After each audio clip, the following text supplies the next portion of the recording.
Hello friends. तो आज हम लोग जानेंगे क्लास 11 का हिस्ट्री। तो अध्याय 2 करेंगे आज हम लोग। अध्याय 2 का क्वेश्चन आंसर। तो आइए स्टार्ट करते हैं। तो अध्याय 2 का नाम है 3 महाद्वीपों में फैला हुआ साम्राज्य। तो आइए इसका क्वेश्चन आंसर करते हैं।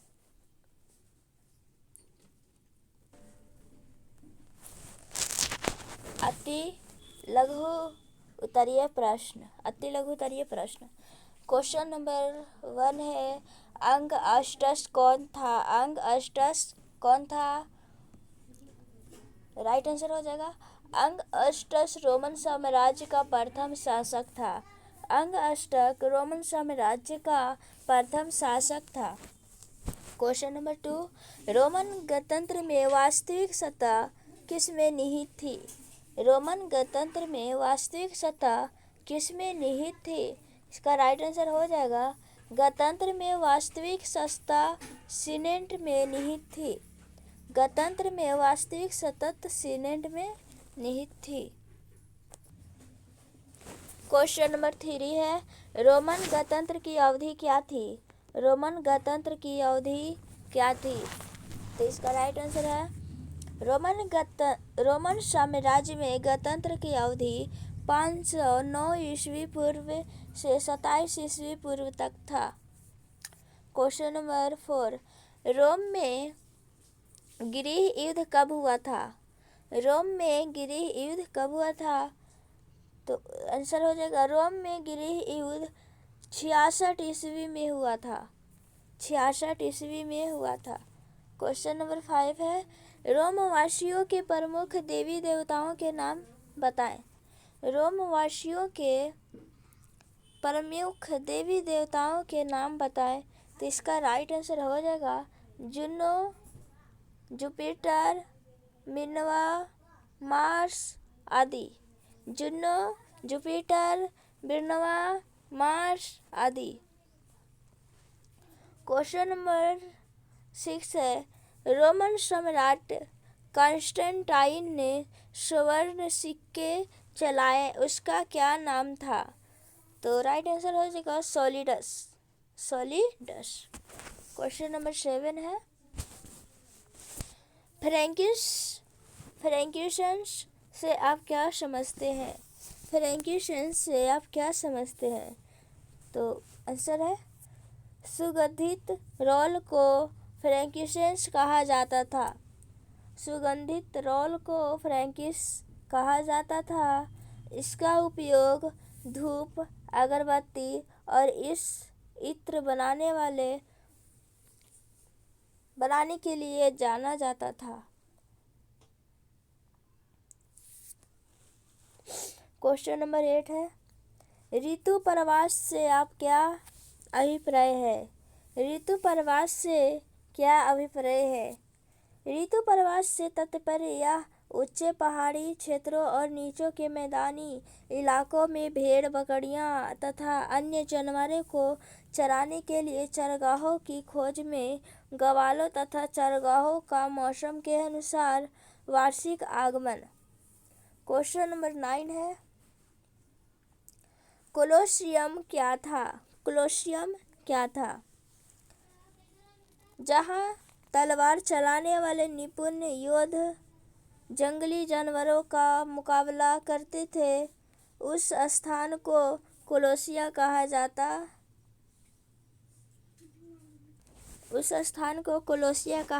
था। क्वेश्चन नंबर 10 है, रोमन साम्राज्य में एकाश्रम से क्या तात्पर्य था? रोमन साम्राज्य में एकाश्रम से क्या तात्पर्य था?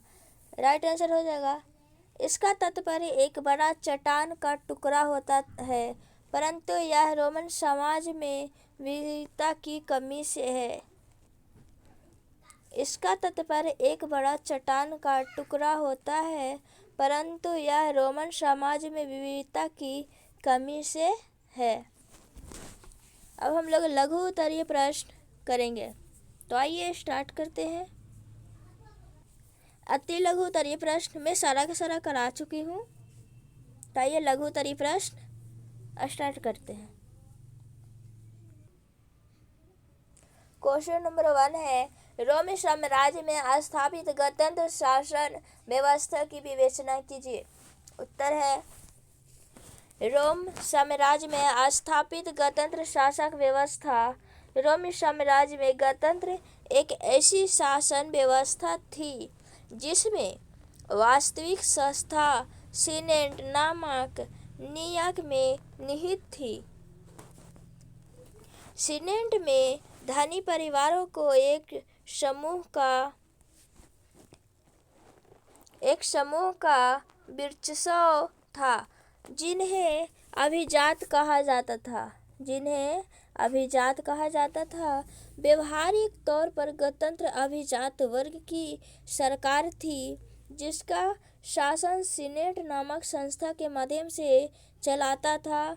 सीनेट की सदस्यता जीवन भर चलती थी और उसके लिए जन्म की अपेक्षा धन और पद प्रतिष्ठा को अधिक महत्व दिया जाता था। गणतंत्र का शासन 509 ईस्वी पूर्व से 27 ईस्वी पूर्व तक चला था। आइए क्वेश्चन नंबर 2 है, रोमन सम्राट अगस्टस द्वारा स्थापित राज्य प्रिंसिपेट का वर्णन कीजिए। राइट आंसर हो जाएगा, रोमन सम्राट अगस्टस द्वारा स्थापित राज्य प्रिंसिपेट। प्रथम रोमन सम्राट अगस्टस ने 27 ईस्वी पूर्व में जो राज्य स्थापित किया था उसे प्रिंसिपेट कहा जाता था। अगस्टस अपने राज्य का एक छत्र शासक था तथा राज्य की संपूर्ण सत्ता उसके हाथों में केंद्रित थी।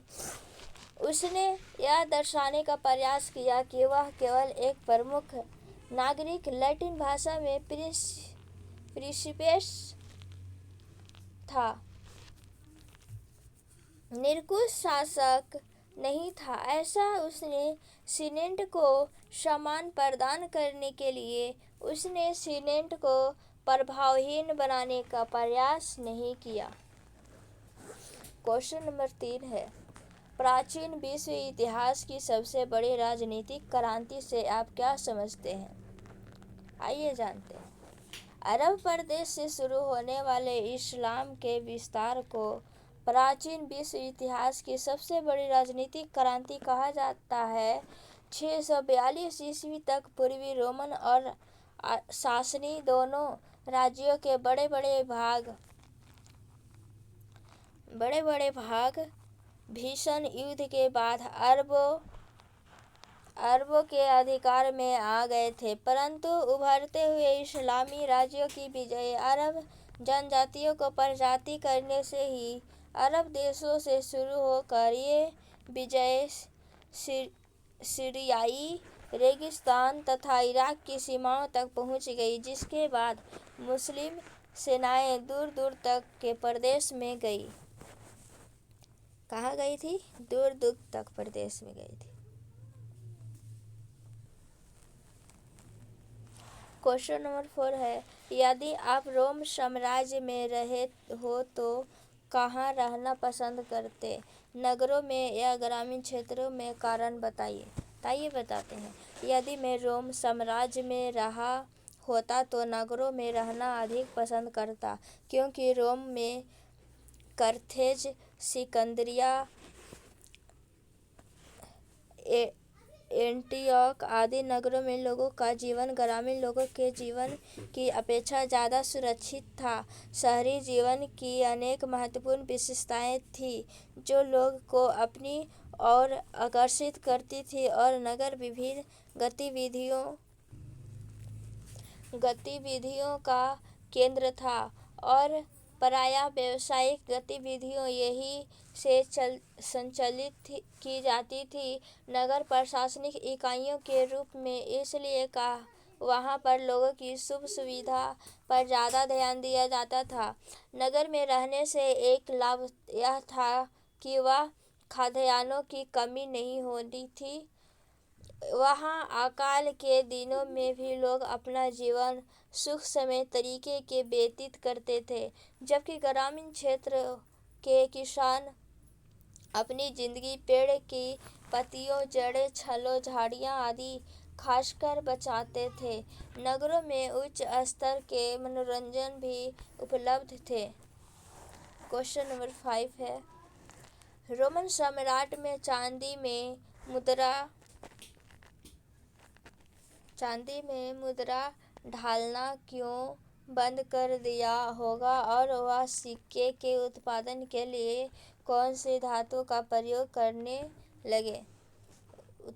आंसर हो जाएगा, प्रारंभ में रोमन साम्राज्य में चांदी की मुद्रा प्रचलन में थी। दिनारियस रोम का एक प्रसिद्ध सिक्का था।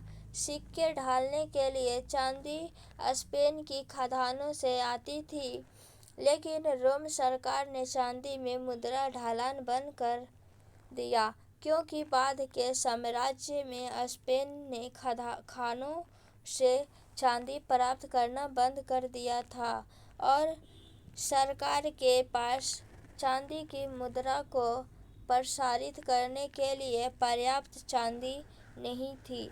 सम्राट कॉन्स्टेंटाइन ने सोने पर आधारित एक नई मौद्रिक प्रणाली की स्थापना की, यहाँ तक कि सम्राट कॉन्स्टेंटाइन ने सोलिडस नाम का शुद्ध सोने का सिक्का भी चलाया था।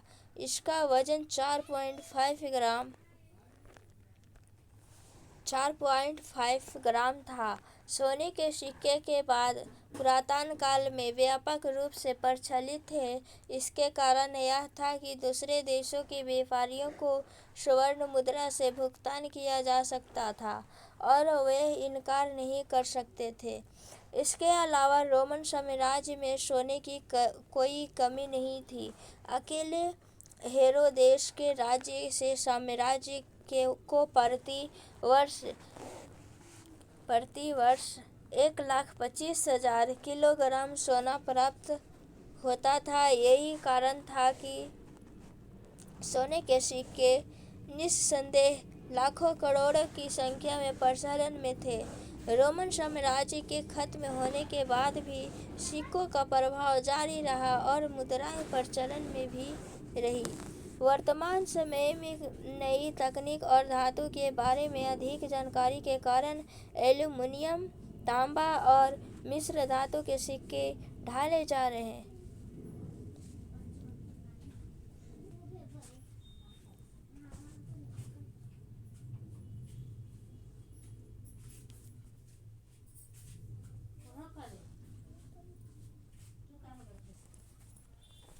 तो हम लघु उत्तरीय प्रश्न में सारा करा दी हूँ। आइए अब दीर्घ उत्तरीय प्रश्न करते हैं। क्वेश्चन नंबर 1 है, अगर सम्राट ट्राजन भारत पर विजय प्राप्त करने में वास्तव में सफल रहे होते और रोमवासियों का इस देश पर अनेक सदियों तक कब्जा रहा होता, तो क्या आप सोचते कि भारत वर्तमान समय में देश से किस प्रकार भिन्न होता? आइए जानते हैं।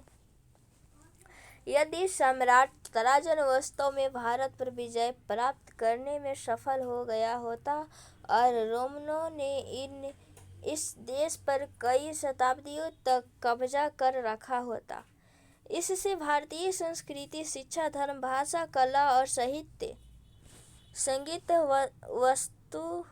वास्तुकला, वेशभूषा और वास्तुकला आदि बहुत प्रभावी होता है। जब भी दो अलग अलग संस्कृतियाँ एक दूसरे से मिलती है तो कुछ सांस्कृतिक तत्व उन दो संस्कृतियों के बीच समाहित हो जाते हैं और कुछ छूट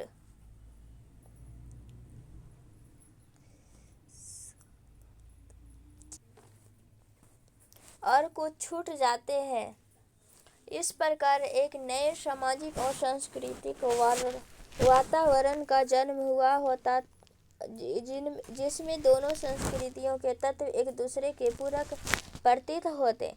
इसके अलावा यदि कोई बाहरी शासक किसी देश पर आक्रमण करता है तो उसका उद्देश्य उस विजित देश का सामाजिक, सांस्कृतिक एवं आर्थिक शोषण करना होता है। इसका मूल्य उद्देश्य उस देश की सभ्यता को नष्ट करना और अपनी सभ्यता और अपने धर्म का विस्तार और प्रचार करना होता। क्वेश्चन नंबर 2 है। क्वेश्चन नंबर 2, रोमन साम्राज्य में दासों की स्थिति पर प्रकाश डालिए। रोमन साम्राज्य में दासों की स्थिति पर प्रकाश डालिए। बताइए। रोमन साम्राज्य में दासों की स्थिति भूमध्य सागर और निकटवर्ती पूर्वी दोनों ही क्षेत्रों में दासता की जड़ों बहुत गहरी थी। वहाँ दास प्रथा बड़े पैमाने पर प्रचलित थी। इटली में तो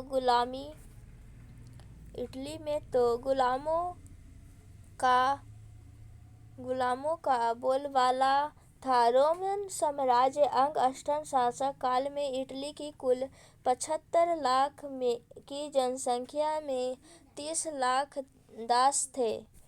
लाख दास थे। यद्यपि उस वर्ग के लोग दासों के प्रति प्रायः क्रूरतापूर्ण व्यवहार करते थे, परंतु सामान्य लोगों के दासों के प्रति काफी सहानुभूति रखते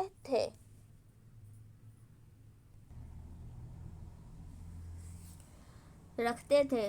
जब प्रथम शताब्दी में शांति स्थापित होने के साथ लड़ाई झगड़े कम हो गए तो दासों की आपूर्ति में कमी आने लगी और दास श्रम का प्रयोग करने वाले को दास प्रजनन अथवा वेतनभोगी मजदूरों जैसे विकल्पों का सहारा लेना पड़ा। बाद की अवधि में कृषि क्षेत्र में अधिक संख्या में दास मजदूर नहीं रहे। अब इन दासों मुक्त हुए गुलामों को व्यापार प्रबंधकों के रूप में बड़ी संख्या में नियुक्त किया।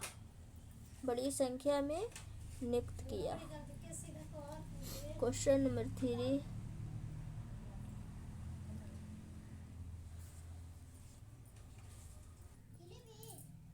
क्वेश्चन नंबर 3 है।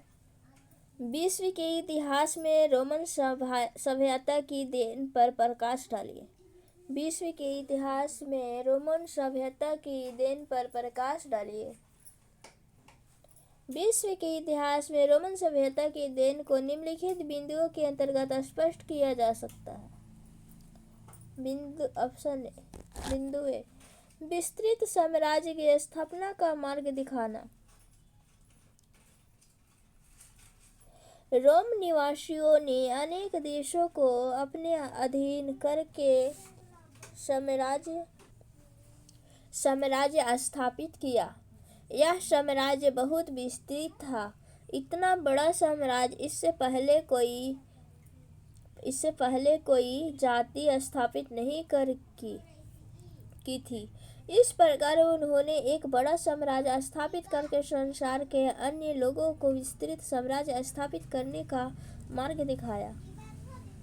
बिंदु बी, उत्तम प्रबंध। विस्तृत रोमन साम्राज्य का प्रबंध बड़े उत्तम ढंग से किया गया। वहाँ अशांति एवं अव्यवस्था नहीं थी। इस साम्राज्य में विभिन्न जातियों को एक सूत्र में पिरोया। धार्मिक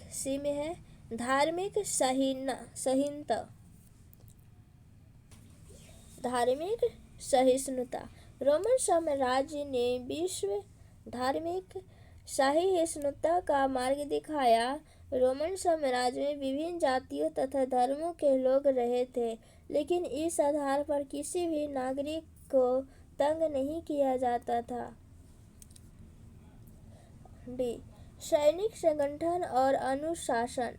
रोम ने अनेक सेनायकों को जन्म दिया।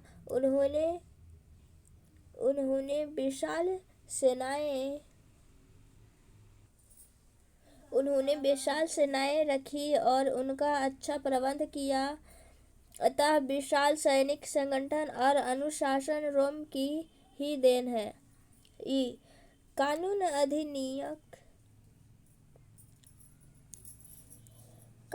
आधुनिक विधानशास्त्र का उद्भव रोम से ही माना जाता है। कानून का एक जस्टिनियन ने सर्वप्रथम संसार के समक्ष रखा। आज भी यूरोप के अनेक देशों में कानून का आधार यही संग्रह है। तो thank you friends, next video मिलते हैं। आई होप अति लघु उतरिए, दीर्घ उतरिए, सारा का सारा क्वेश्चन मैं करा चुकी हूँ। Thank you friends, next video मिलते हैं।